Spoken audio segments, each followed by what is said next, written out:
आप लोग के गानों को वजह हमका लगा था हवेली में जैसे लेट हुई अगर बाबू साहब आज गेहूं पर सब न कंधा मार के लाई जा पहुंचे मान गोली मार दी जब गोली मार दी तो हम जब हमारे मेहरारू राण हो जाई नान लड़कियां विधवा पेंशन लागू करवा ली है यानी हवेली देखी बाबूजी हैं या अथवा नहीं है।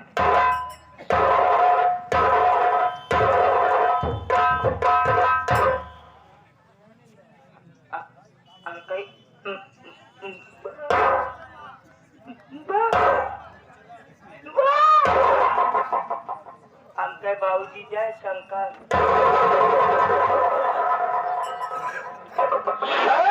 जय शंकर बरखुरदार यही बताओ छोटू शाम से बड़े मचाना चाहिए यह सब दिखाना चाहिए यही से तो हो गए ये जो कारण है नौशा से मैं जाना चाहता हूँ याद हो हराम खोर झूठ वाले को जिंदा सारे जमीन में दफन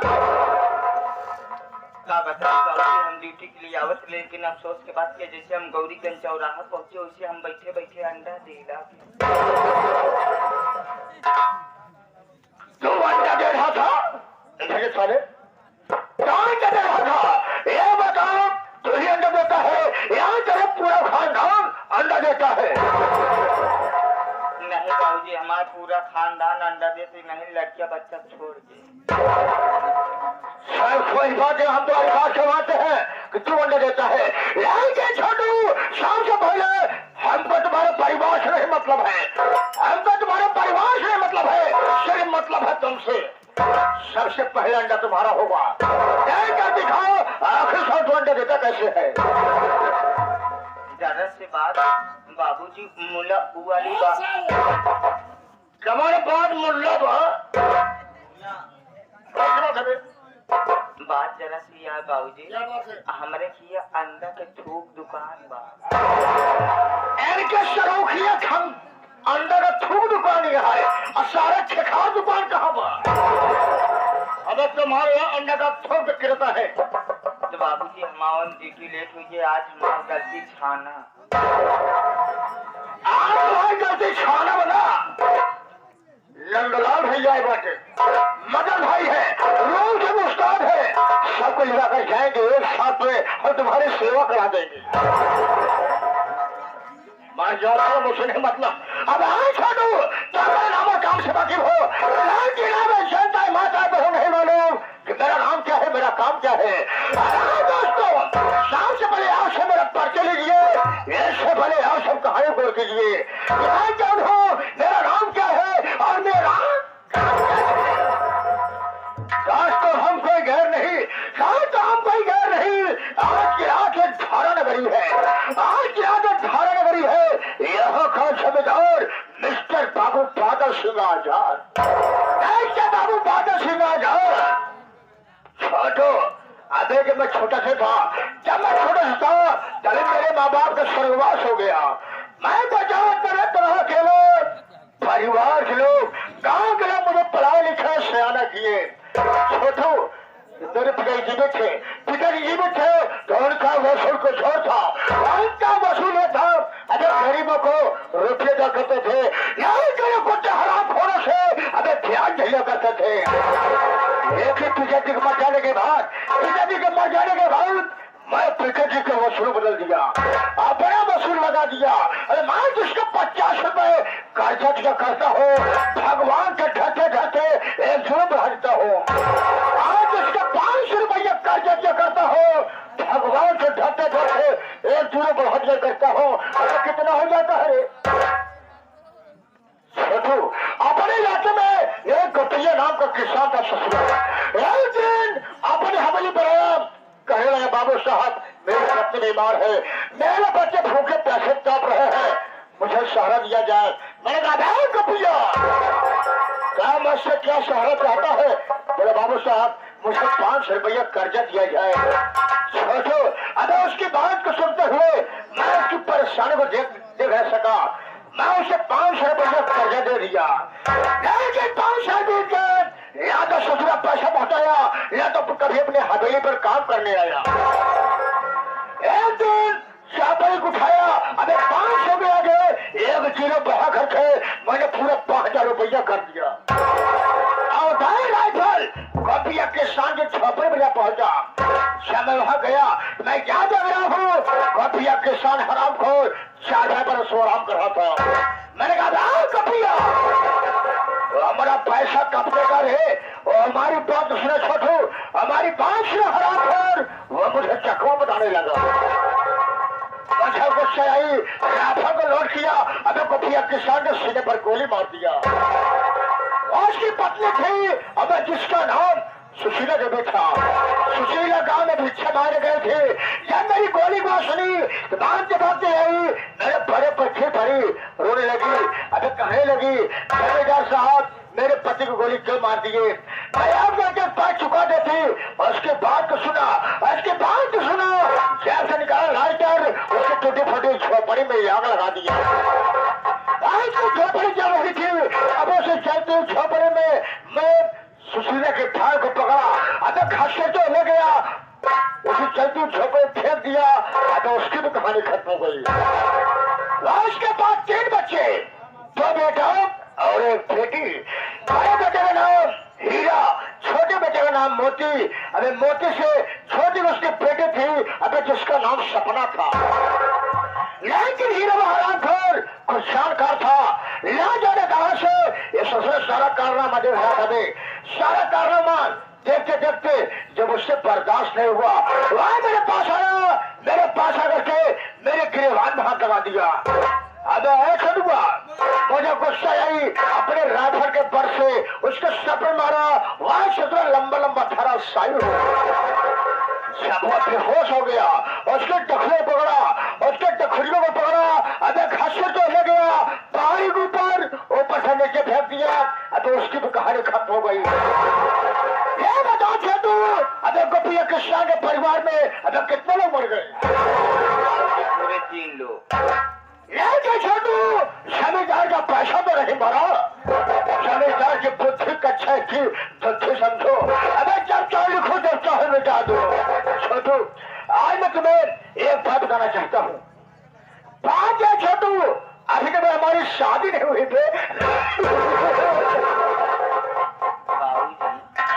आपकी शादी अभी ताल्लुक ना है भाई। एक मतलब आप परेशान नहीं। हम साले परेशान नहीं बांटे, हम साले 14 से बड़े कुत्ता साले। छोटू, एक में शराब पिया, अबे शराब के नशे में घूमते भूजा पहुंचा। माले में किससे मुलाकात हुई? अबे सीतापुर में एक रूपवती भक्त से मुलाकात हुई। उसका भगत बाबे अबे तंबाकू के नशे में मर गया था। भक्तनी अकेले थी, वह मत देखी, मैं उसको देखा, अबे दोनों प्यार में लब हो गया। छोटू, जब मैं कभी शराब पीता हो, शराब के नशे में होता हो, तो मैं जाता हूँ रूपवती भक्त से मुलाकात करता हूँ। अबे शाम तक अपनी हवेली पर वापस आता हूँ। छोटू, हमें तुम्हें आज कहाँ चलना है? बाबूजी, हम आपको कहाँ चलना? साले पछोड़ना है, अबे चलना है। सांझ में शराब पिएंगे, शराब पीने बाद चलेंगे रूपवती भक्त से मुलाकात करेंगे। वापसी में आतो चलेंगे मोतिया की झोपड़ी पर, अपना कर्जा वसूल करेंगे। मोतिया पैसा देगा, ठीक है, या उसके भविष्य बनवा है, उसके भाई जवानी से पैसा वसूल लिया जाएगा। चलने से पहले ये हमारे श्री माननीय महोदय गोलू भाई कैसे बता अपने हारमोनियम से।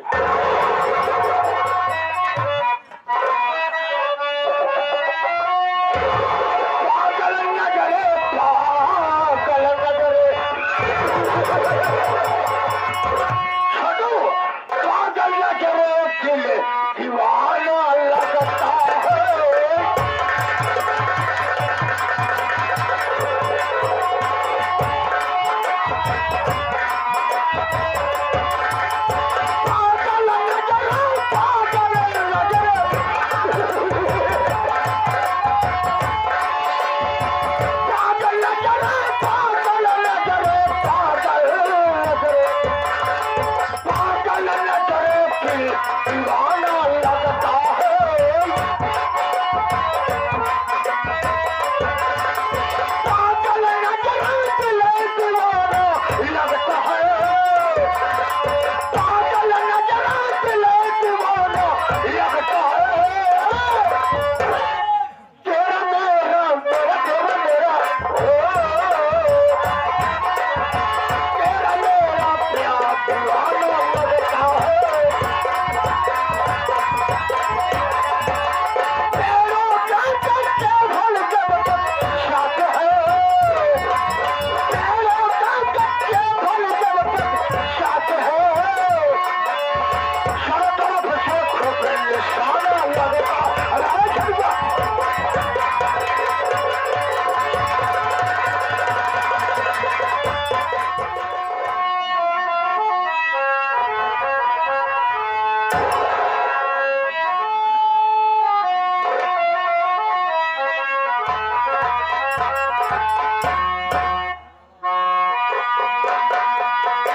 आप लोग सर्वप्रथम मेरा परिचय लीजिए कि मैं कौन हूँ, मैं कहाँ का रहने वाला हूँ और मेरा नाम क्या है।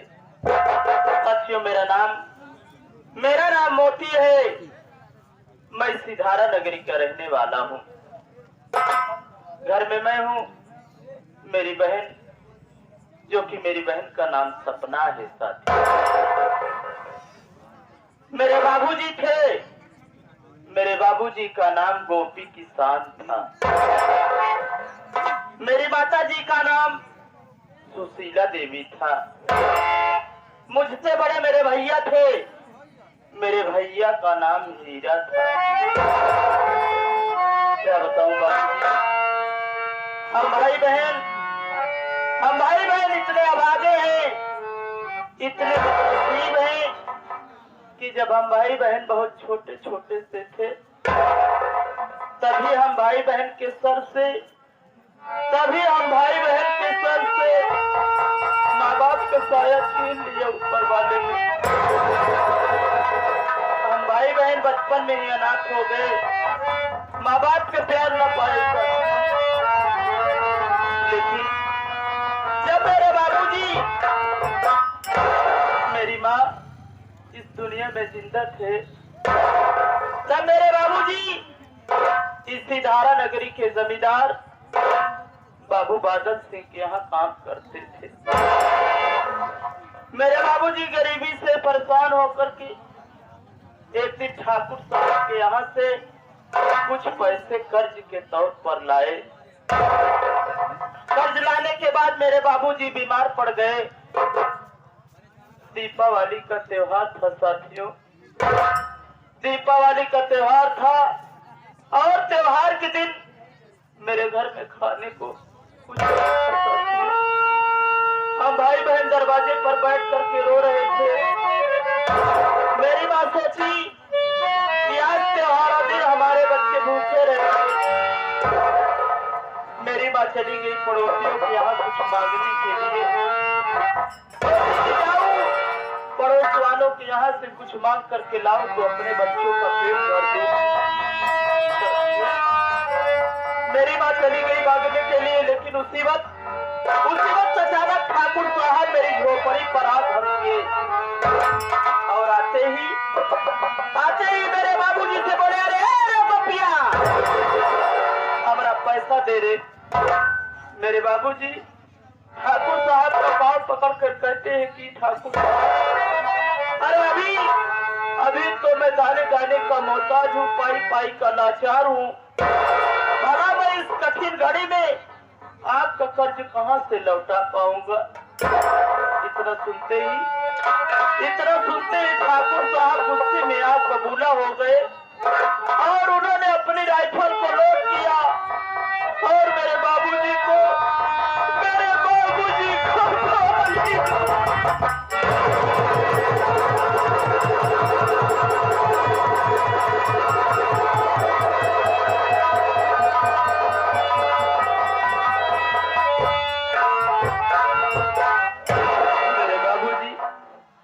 गोली लगते ही खून से लहूलुहान जमीन पर गिर पड़े। और उस तरह जब मेरी माँ गोली की आवाज को सुना तो मेरी माँ भागती भागती झोपड़ी पर आती है, कहती है कि मेरे बाबूजी की लाश पड़ी है। मेरी माँ ठाकुर साहब का पाँव पकड़ के कहती है कि अरे ठाकुर साहब फिर आप क्या कर दिए, आज आप मेरे जीने का सहारा छीन लिए, मेरे बच्चों को अनाथ कर दिए। लेकिन इतने में भी ठाकुर साहब को संतोष न हुआ और उन्होंने अपने जेब से लाइटर को निकाल करके मेरी टूटी फूटी झोपड़ी में आग लगा दिए और उससे जलती हुई आग में मेरी मां को उठा करके फेंक दिए। उस वक्त मैं और मेरी बहन सपना कुछ छोटे थे, एक कोने में छिप करके सब कुछ अपनी आंखों से देखते रहे। मेरे भैया हीरा उस वक्त कुछ बड़े थे, उनसे बर्दाश्त न हुआ और वो जाकर के ठाकुर साहब से भिड़ गए। लेकिन ठाकुर साहब मेरे भैया को नामालूम कहाँ लेकर के चले गए। तब से लेकर के आज तक मेरे भैया हीरा का कुछ पता नहीं चला। मैं तो कभी कभी ये सोचता हूँ कि ना मालूम इस दुनिया में मेरे भैया हीरा है भी कि नहीं। लेकिन साथियों, माँ बाप के मर जाने के बाद यही सोच कर मैं जीता चला आया कि दुनिया में अगर आए हो तो जीना ही पड़ेगा और जीवन है अगर जहर तो इसे पीना ही पड़ेगा। अपनी बहन का मुंह देख कर जीता चला आया। इस उम्र के पड़ाव पर हम सब आके खड़े हो गए। किसी न किसी तरीके करके मैं और मेरी बहन सपना मेहनत मजदूरी करके खाने कमाने लगे। लेकिन उस भगवान को ये भी न देखा गया कि हम भाई बहन सुकून से खाने कमाने लगे हैं।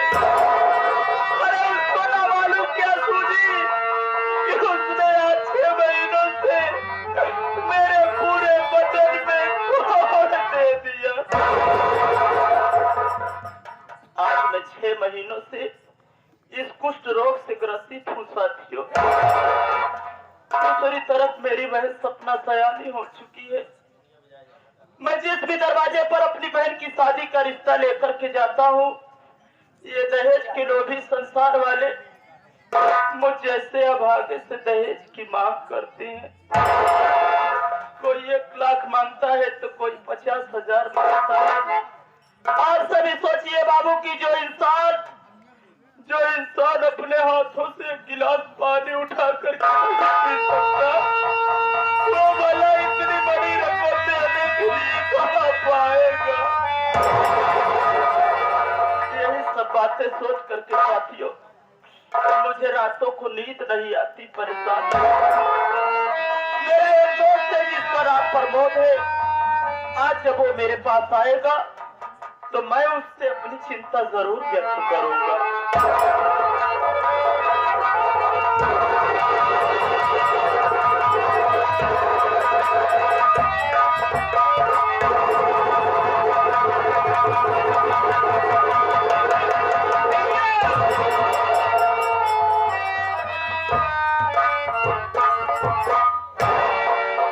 क्या बात है मोती भैया, आज मैं क्या देख रहा हूँ। आज आप इतना मायूस और आंखों में आंसू ये उदासी का कारण हमसे नहीं बताओगे मेरे भाई? नहीं बताऊंगा प्रमोद, क्या नहीं बताऊंगा मेरे दोस्त? अरे तुझसे नहीं बताऊंगा, इस मोती में इस गांव में कौन है? प्रमोद तू तो जानता है, मेरे बचपन का यार है, घर की सारी बातें जानता है। आज एक मुझे मेरी माँ और मेरे बाबूजी की याद आ गई। वो मनहूस दिन याद आ गया। लेकिन प्रमोद तू तो जानता है कि बहन सयानी हो गई है।